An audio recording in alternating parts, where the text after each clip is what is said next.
Com 11 anos de idade, entrou aí no movimento, no MST, sofreu na pele o que é ser parte de um experimento social, como ele mesmo gosta de definir. A lavagem cerebral fez dele um soldado da Revolução Socialista. Hoje tem a missão de expor a verdadeira face do movimento.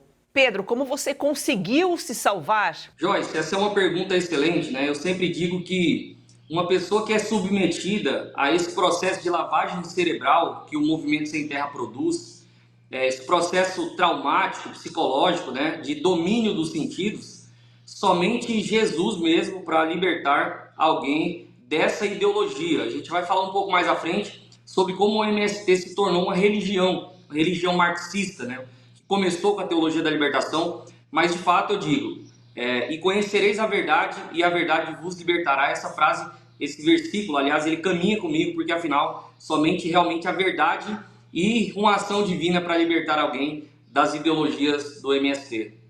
E quanto tempo você ficou no movimento? Você foi com 11 anos, provavelmente você foi com seus pais, então foi com a família. Sim, eu entrei no Movimento Sem Terra aos 11 anos de idade, né, por conta dos meus pais serem pessoas, naquele tempo, não somente pobre, como miserável mesmo, né, pessoas que estavam desempregadas, dependendo ali dos parentes e de trabalhos sociais da igreja, a Assembleia de Deus ali recebendo cesta básica, uma condição completamente de vulnerabilidade. Uma pessoa nessas condições, ela não está preocupada com política, ela não está preocupada quem é o presidente, ela só quer sobreviver. Os meus pais ouviram falar ali na comunidade, né, de que o Movimento Sem Terra estava distribuindo terra porque o Lula tinha chegado no poder, era o ano de 2003, 2004, né, o Lula ascendendo ao poder como o pai dos pobres, prometendo cuidar das pessoas, né? Olha, um analfabeto agora na presidência da República, o pobre vai ter vez. E o MST faz esse chamado trabalho de base, que é ir para as periferias da cidade e cooptar essas famílias pobres e vulneráveis para dentro dos acampamentos, e eles vão manipulá-las ali por 10, 20, 30 anos, né? Então eles prometem algo ali em 2 meses, e o que a gente viu foram longos e longos anos ali sendo manipulados, usados como massa de manobra pelo movimento, e esse processo todo vai sacrificando toda a dignidade que você tem, né? Porque afinal você agora depende de um movimento. Se você não cumprir com as leis internas do movimento, se você não participar das manifestações, se você não fizer o que eles mandam, então você acaba sendo retalhado, expulso do acampamento. E para onde você vai voltar? Se quando você foi para o acampamento, a sua condição já era deplorável, dificultosa. Agora, voltar é muito pior para uma família nessas condições. Então, as pessoas passam lá 3 décadas no movimento, aguardando essa terra que nunca sai, e pelo fato de não sair é justamente o motivo pelo qual eles não dão a terra. Porque eles têm mais tempo para explorar o voto útil dessas pessoas, a militância política e essas mobilizações estratégicas criminosas que o Movimento Sem Terra faz. Então, provavelmente esse é o perfil de quem está lá, né, sendo usado como massa de manobra, pessoas que não têm para onde ir, estão lá sendo iludidas com um sonho que nunca vai virar realidade. Como era viver no movimento? Quais eram essas regras aí que você falou que tinha que cumprir, se não podia ser retaliado ou expulso? O próprio João Pedro Stede, dando uma entrevista no Flow Podcast, ele fala sobre isso. Ele fala sobre isso também na CPI do MST, que teve no ano de 2023, né? Sobre como o Movimento Sem Terra ele tem regras internas, ele tem um código de leis muito bem organizado. Se engana, Joyce, quem pensa que o MST é apenas um bando de banderneiros, né?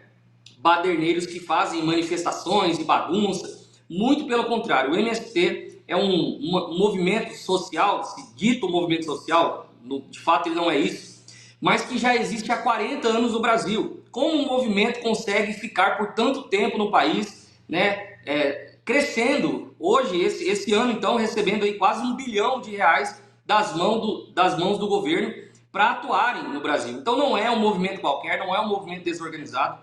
O MST, por exemplo, ele tem algumas leis muito específicas que organizam as pessoas dentro do acampamento e preparam elas para serem, de fato, um exército à disposição do movimento. Pensa, por exemplo, que dentro do acampamento existe o setor, né, os setores divididos ali, o setor da segurança, setor da educação, setor da agricultura, acredite, tem, que fazem hortas comunitárias e tal, E você vai tendo esses setores e o principal setor, que é o setor da cultura.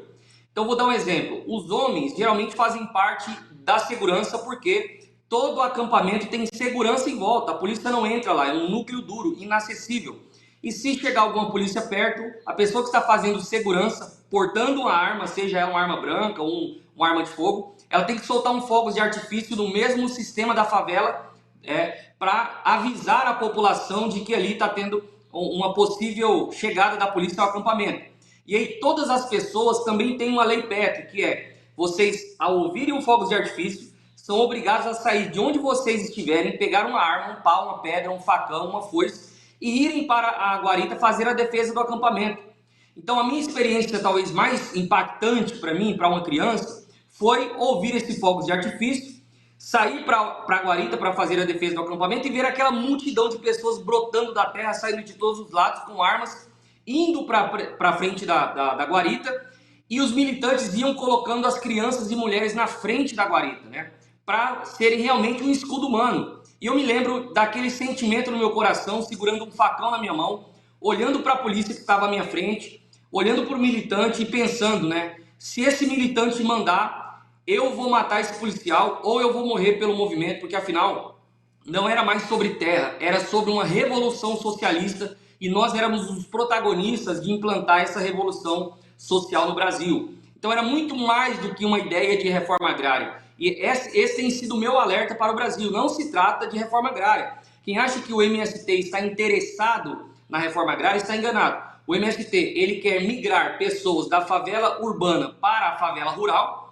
e manter essas pessoas escravizadas, não dando para elas, por exemplo, o título da terra. E aí elas permanecem nas mãos do movimento, né? Diferentemente do governo Jair Bolsonaro, que entregou 420 mil títulos de terra para essas pessoas que estavam nas mãos do movimento e que agora elas têm a carta de alforria para se tornar independentes e tentar produzir ali naquela terra, mesmo diante desse projeto falido que são os assentamentos do MST.